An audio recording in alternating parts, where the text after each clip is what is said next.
অলকানন্দা ফুলের কাটিং থেকে চারা তৈরি করা কিন্তু খুবই সহজ। আর এই চারাগুলো কিন্তু আমি কাটিং থেকে তৈরি করেছি। আর কিভাবে এই অলকানন্দার চারাগুলো তৈরি করেছি সব কিছু আপনাদের খুবই সহজে দেখাবো, আর সেই চারাটিকে কিভাবে প্রতিস্থাপন করতে হয় সেটাও দেখাবো। আর এই দেখুন, এখানে কিন্তু 3-4 রকমের অলকানন্দা আছে।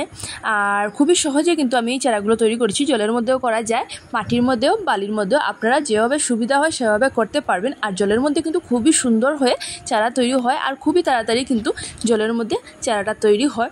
তো চলুন দেখে নেবেন কিভাবে আমি এই অলকানন্দা ফুলের কাটিং থেকে চারা তৈরি করেছি। আর দেখুন, কয়েকদিনের মধ্যে কিন্তু এই চারাগুলোর মধ্যে ফুল চলে এসেছে, অনেকগুলো ফুলের কুড়ি চলে এসেছে। কয়েকদিনের মধ্যেই ফুলগুলো ফুটে যাবে। দুর্গাপূজার মধ্যে মনে হয় ফুল ফুটবে, আর ফুল ফুটলে কিন্তু অবশ্যই দেখাবো। তো চলুন দেখে নেবেন কিভাবে আমি এই অলকানন্দার কাটিং থেকে চারা তৈরি করেছি।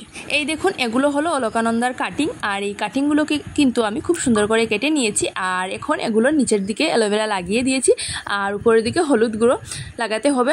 আর এগুলোকে আপনারা যেভাবে চান সেভাবে বসাতে পারেন, বালির মধ্যে বা জলের মধ্যে বা মাটির মধ্যে। তো আমি 3 রকমেই এগুলোকে বসিয়েছি। তো কয়েকটি কাটিং আমি জলের মধ্যে বসিয়েছি, আর বাকিগুলোকে বালির মধ্যে, আর কিছু মাটির মধ্যে বসিয়েছি।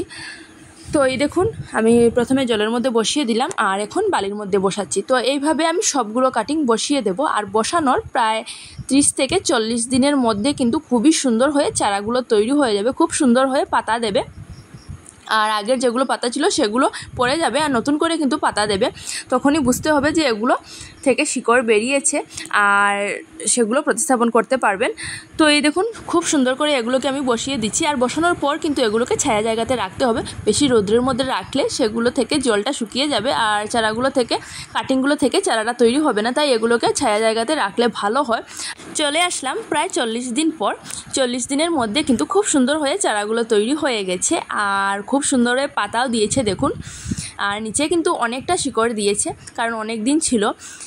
আর পাতাগুলো দেখেই বোঝা যাচ্ছে যে এটা খুব সুন্দর হয়ে তৈরি হয়ে গেছে। এখন এটাকে প্রতিস্থাপন করা যাবে। আর এখন আমি এটা থেকে বের করে প্রতিস্থাপন করব। আর কীভাবে এটাকে বের করতে হবে আর কীভাবে প্রতিস্থাপন করতে হবে সঠিকভাবে করতে হবে, না হলে সেটা নাও বাঁচতে পারে। তো দেখুন, আমি এটাকে কিন্তু এই কাটিংটা টান মেরে বের করব না, সেটাকে এইভাবে বের করতে হবে। আর যদি ডালটা ধরে উপরের দিকে টান মারি তাহলে কিন্তু শিকড়টা ছিঁড়ে যাবে, আর কাটিংটা নষ্ট হয়ে যাবে, চারাগুলো নষ্ট হয়ে যাবে। তাই আমি এইভাবে, এই দেখুন, বের করে নিলাম। আর দেখুন কি সুন্দর হয়ে শিকড় দিয়েছে, অনেকটা শিকড় দিয়েছে। আর এগুলো বসালেই কিন্তু চারা তৈরি হয়ে যাবে। এই দেখুন, খুব সুন্দর হয়ে শিকড় দিয়েছে। আর জলের মধ্যে যেগুলো শিকড় দিয়েছিল সেগুলো শিকড়টা একটু নরম থাকে, খুব আস্তে আস্তে সেই চারাটাকে বসাতে হয়। আর মাটির মধ্যে যে শিকড়টা দেয় সেই শিকড়টা কিন্তু একটু শক্ত হয়। তো এই দেখুন, এই 3টি কাটিং আমি বের করে নিলাম। আমি কিন্তু আরও কয়েকটি চারা আগেই বসিয়ে দিয়েছিলাম, আর আজ এই 3টি চারা কীভাবে বসাবো সেটা আপনাদের সাথে শেয়ার করব। তো এই দেখুন, এগুলোকে আমি বের করে নিয়েছি। আর এখন একটা টব আমি রেডি করে নিয়েছি মাটি ভরে। আর এখন এইভাবে মাটিটা সরিয়ে তারপর এটাকে বসিয়ে দেব। তো এই দেখুন, ডালটাকে আমি এইভাবে বসিয়ে দেব। আর এইভাবে এমনভাবে বসাতে হবে যাতে শিকড়টা না ছিঁড়ে, আর শিকড়টা ছিঁড়লে কিন্তু চারাটা নষ্ট হয়ে যাবে। তাই খুবই আস্তে আস্তে এই চারাটিকে বসাতে হবে। এই দেখুন, আমি এটাকে কিন্তু বসিয়ে দিয়েছি। আর এখন এই টবটাকে এমন জায়গাতে রেখে দেব যেখানে রৌদ্র কম পড়ে।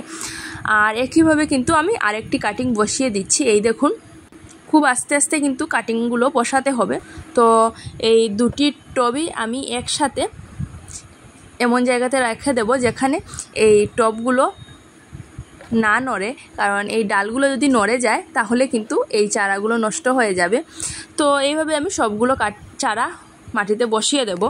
তারপর এই চারাগুলো যখন আবারও আর একটু বড় হবে তখনও কিন্তু কয়েকদিন পর সেগুলোকে আবারও রিপোর্টিং করতে হবে, না হলে হবে না। কারণ এখন আমি এগুলোকে খুবই ছোটো টবের মধ্যে বসিয়েছি।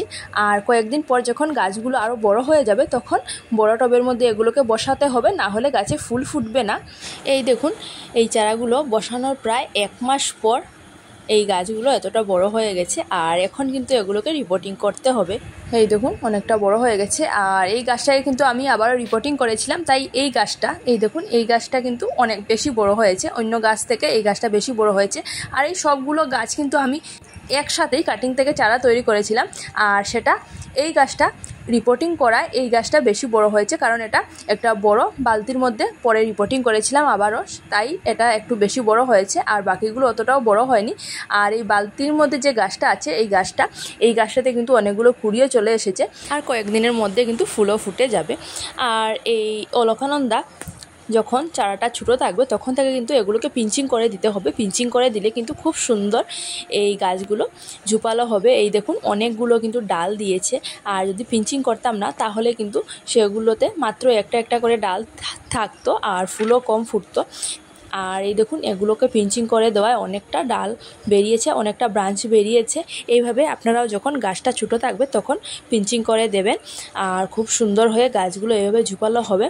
এই যে বাকিগুলো গাছ আছে সেই গাছগুলোকে কিন্তু কয়েকদিনের মধ্যেই আমি রিপোর্টিং করব, কারণ এগুলোকে যদি রিপোর্টিং না করি তাহলে এগুলোতে ফুল আসবে না। এই গাছগুলো খুবই ছোটো টবের মধ্যে আমি বসিয়েছিলাম, আর এখনও একই টবের মধ্যে আছে। সবগুলোকে একসাথে আমি রিপোর্টিং করতে পারিনি, আর কয়েকদিনের মধ্যেই কিন্তু এগুলোকে আমি রিপোর্টিং করব। আর এখন এই গাছটাকে আমি এই দেখুন পিঞ্চিং করে দিচ্ছি। এইভাবে পিঞ্চিং করতে হবে, শুধুমাত্র উপরের অংশটা এইভাবে ভেঙে দিলেই হয়ে যাবে, পিঞ্চিংটা হয়ে যাবে। আর এই গাছটাকে মনে হয় পিঞ্চিং করতে পারিনি, তাই এই গাছটা অনেকটা লম্বা হয়ে গেছে। তো এইভাবে আপনারাও অলকানন্দার কাটিং থেকে চারা তৈরি করবেন, আর চারাগুলোকে এইভাবে রিপোর্টিং করবেন, দেখবেন খুব সুন্দর হয়ে গাছে ফুল ফুটবে। আর এই গাছটাতে যখন ফুল ফুটবে তখন আমি অবশ্যই আরেকটি ভিডিও আপনাদের সাথে শেয়ার করব। তো আজকের মতো আমার ভিডিওটা এখানেই থাক, আগামীকাল নিয়ে আসবো নতুন একটি ভিডিও। আর আজকের আমার এই ভিডিওটা যদি আপনাদের ভালো লাগে তাহলে আমার পাশে থাকবেন আর আমার চ্যানেলটি সাবস্ক্রাইব করবেন। আর কাদের কাদের বাড়িতে অলকানন্দা ফুল আছে অবশ্যই কমেন্টের মাধ্যমে জানাবেন। Happy gardening.